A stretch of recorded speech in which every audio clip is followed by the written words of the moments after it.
Okay, let's ride. Welcome back to Late to the Party. It's the hottest new TV/movie/game review show where I talk about stuff that's already been out for a while, but I'm just now getting around to experiencing, making me pretty late to the party. Today we're talking about Nick Cage's performance as Nick Cage in the movie about Nick Cage, starring Nick Cage, called The Unbearable Weight of Massive Talent, also featuring the internet's favorite daddy, Pedro Pascal. Now, I remember hearing about this film earlier last year when it was first released, and I'm not entirely sure why I didn't go and see it, because this seems like something I'd like based on the poster alone. And I was right, because this movie was absolutely ridiculous, and it was everything I wanted it to be. It's a Nick Cage celebration, but it's also a buddy comedy, and it's also a spy comedy. It's so much all at once, but it works. We follow Nick Cage's character, and in the first 20 minutes of the film, he decides that he wants to quit acting, and he takes one last little gig to get paid $1 million to go hang out with some super fan, and that's where we meet Pedro Pascal's character, Javi. They spark up a friendship, and the two of them have some of the best on-screen chemistry I've seen in a buddy comedy kind of movie. Stop stalling and answer the question.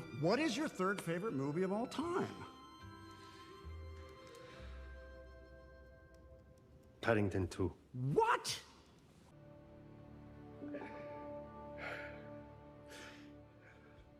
Paddington 2 is incredible.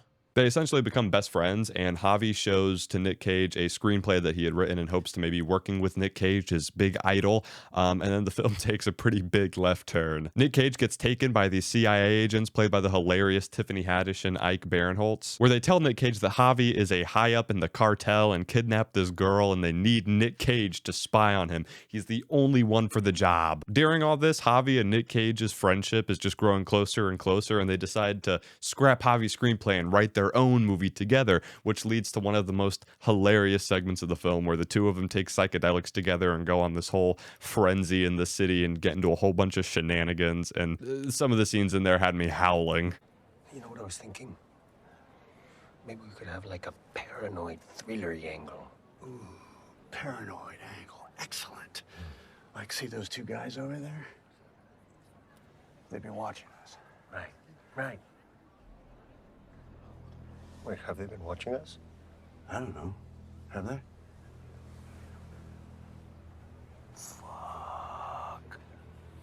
Did you see that? They just looked over at us. Oh, shit. Oh, shit. What's going on?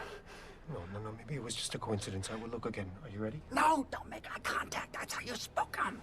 No, that's how you spook a bear. That's right. That is how you spook a bear. I apologize. But if you are gonna look, maybe do like a fake laugh. Fake laugh, okay, good.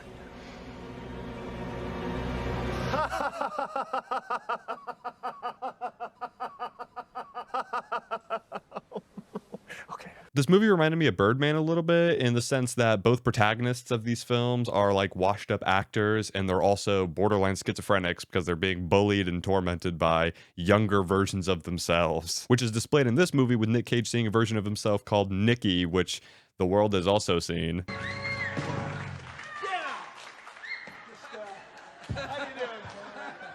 And all that paired with just the insane amount of Nick Cage movie references and just all this Nick Cage stuff. It's just a Nick Cage fest.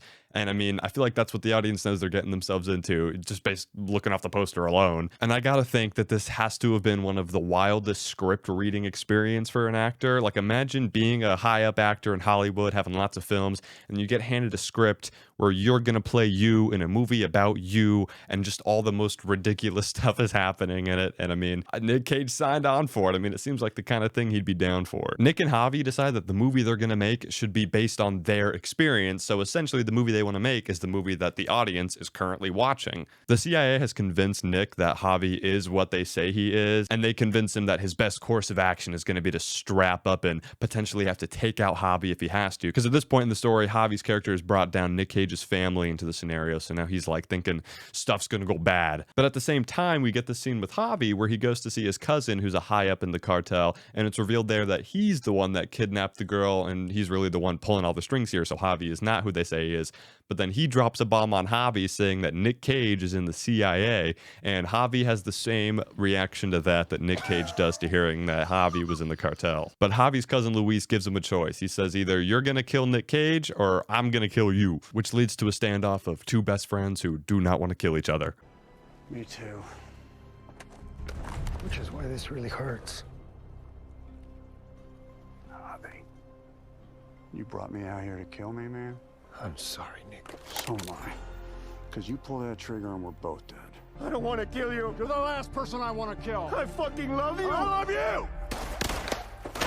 It all spirals out into a big final action scene for the third act, as per usual for any Nick Cage movie. And I love that this whole celebration of Nick Cage is quite literally written into the plot and the whole vibe of this movie, which, I mean, it makes sense. It's all about Nick Cage. But at the end of the whole action third act, Nick's wife and daughter's actor changes, and then it cuts to like being inside of a theater. So you see that Nick and Javi had made their movie about their experiences, and it was just overall a real lighthearted, goofy, fun movie. Tom Gormican co-wrote and directed. That sounds like a supervillain name.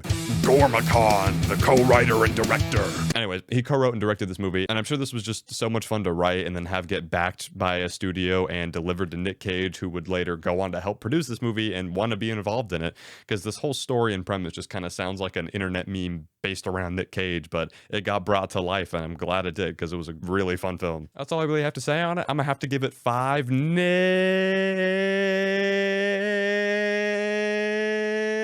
Cages out of 5. Whoa!